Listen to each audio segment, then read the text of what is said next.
Dillon and I are getting warmed up for the day's episode. Let's learn how to round pen. Howdy, and welcome to the Bar SC Ranch, where you will experience our journey of running a family business, caring for animals, and doing life together. Subscribe now and be inspired here at the Bar SC. So today we're at the round pen with my horse Dillon, and we're going to be doing a little bit of round penning, which is moving the horse's feet to earn their respect, and we're going to show you what that looks like both with Dillon, who's an older, more experienced horse, and then with Willie, who's one of the younger horses who is trained here at the ranch. So he's a little less experienced in this, and you can see a bit of the difference between the two.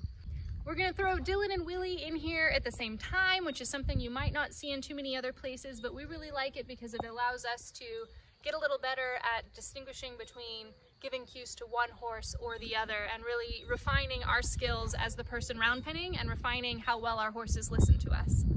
So horses are herd animals, and the way that their hierarchy works, it's not like people where we all sit down in business suits and discuss who's going to be taking lead on the next project. They decide based on who can move whose feet. So if I walk up to Dillon and ask him to move out of my space, and I won't because he'll leave, because he's supposed to. If I walk up and ask him to move, or I point and I tell him he needs to move away from me, he needs to do that respectfully and say, yes, you know, you're in charge, therefore I move away when you ask me to. That's the way that horses work out in pasture. So Dillon's in charge in his little group of 4 horses. So when he walks up to the food or to the water, or he just decides he wants to make his buddies move around, they move out of his way. And if they don't, you know, the horse is going to escalate the situation until they get the reaction that he wants. So him being in charge, if they don't move out of his way, he might bite them on the butt, you know, or pin his ears a little bit and say, hey, you know, I'm in charge, you need to move out of my space.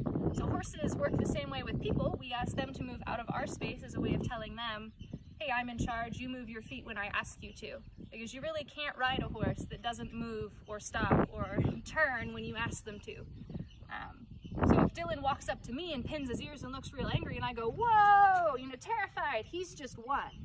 And not everything is a battle, but when it comes to, you know, riding, you know, Dillon weighs about 1,400 pounds. I don't want him being in charge and making random decisions on the fly when I'm, you know, entrusting my life to him and entrusting, you know, all of our guests to him being a good guide horse. So he needs to know that, hey, people are in charge, people feed me, people rub me, you know, and make, you know, scratch me when I'm itchy and take care of me and give me baths and trim my toes. So therefore I should just listen to them for that hour a day that I'm out and working. And I think it's a pretty fair deal. So we use this method to make sure that he's still on board with that program.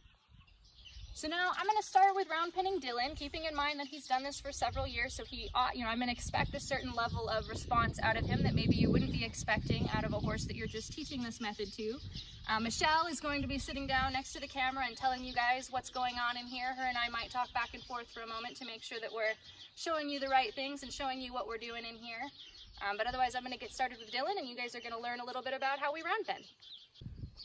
All right, so Ashley is going to ask her horse to back up out of her space towards the rail, and then she's going to pick a direction. So she's going to point in the direction she wants him to go, and then she's going to use her stick gently. She's carrying the stick more as an extension of her arm and as a little bit of a motivation to make him go faster. By no means do we ever beat our horses or whack them unnecessarily with the stick, just so everyone knows. All right, so what the purpose of round penning is to be able to establish your direction and then establish how quickly you want the horse to move in that direction.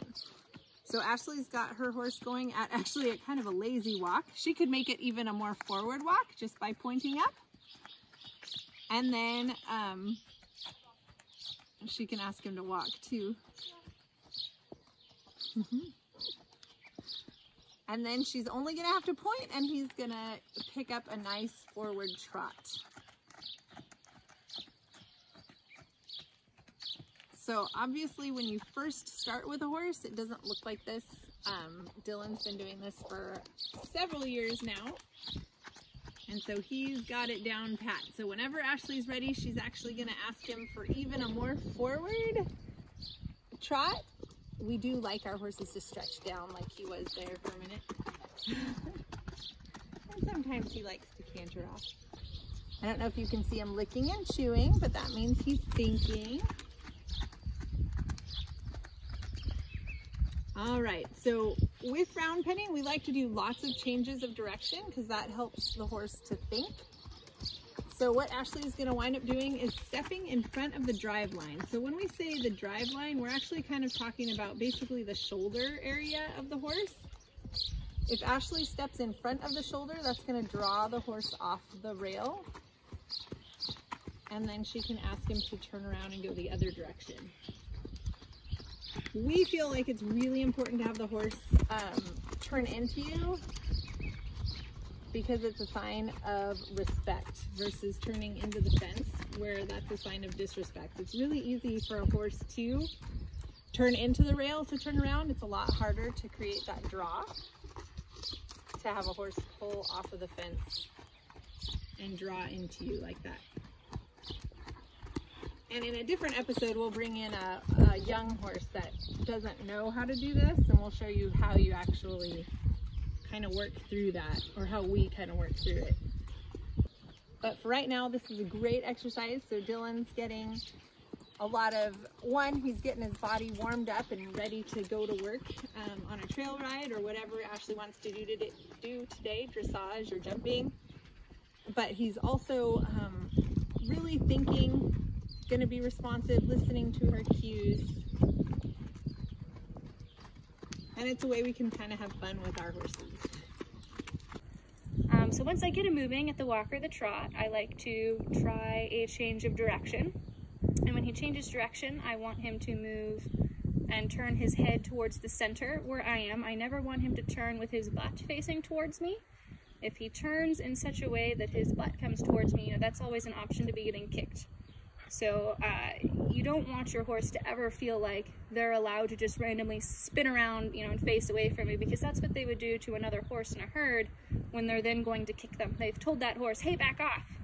And now they're going to spin around and kick him, probably with both back heels. And being a person, getting kicked like that is a really big deal. And I mean, people die from things like that. So we train all of our horses here that, hey, if I ask you to move or I ask you to stop or something scares you or you just feel like you need to turn, you need to turn and face me. Because when that horse turns and faces you, they're looking at you. You and them have a much better connection as to what's going to be happening next. You can then instruct the horse.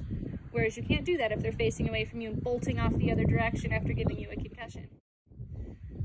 So as Dillon changes direction, I step out in front of him. I draw him into me. Since Dillon's been doing this for a long time, I don't have to exaggerate in such the way that I would with a younger horse. You eventually want to be able to just step out in front of them and have them immediately know, hey, she's asked me to stop, she's asked me to turn to the inside. And Dillon's pretty good at that. He and I have been doing this, just the two of us, for so long.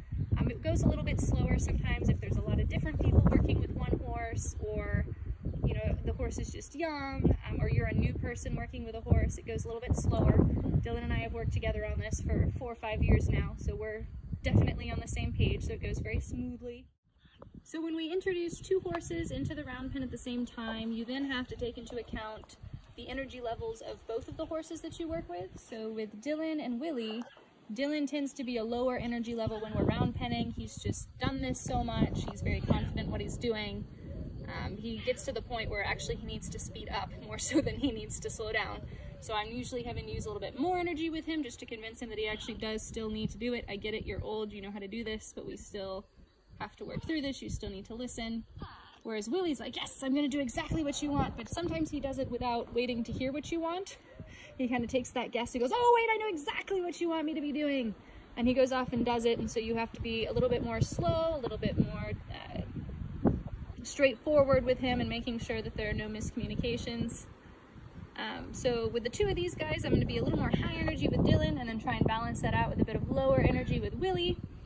Willie is definitely the younger of the 2 horses, so when it comes to changes of direction or listening to me and what I'm asking him to do, he's probably going to be the one that I'm going to be working with a little bit more. He hasn't done this in quite a while. It's been a little while that he's been off doing dressage with Maddie. He and Maddie make quite the pair, and he's really awesome with her. So we haven't been round penning quite as much, whereas Dillon and I do this somewhat regularly. He takes big breaks off, and we pick this up again. So we always end with having our horses stop and come into the middle. We do not ask a young or inexperienced horse to come into the middle. We reserve that solely for the horses that have earned the respect of being just nice and easygoing once they come into the center. So as you can tell, Dillon is very respectful. He's not going to push on his owner.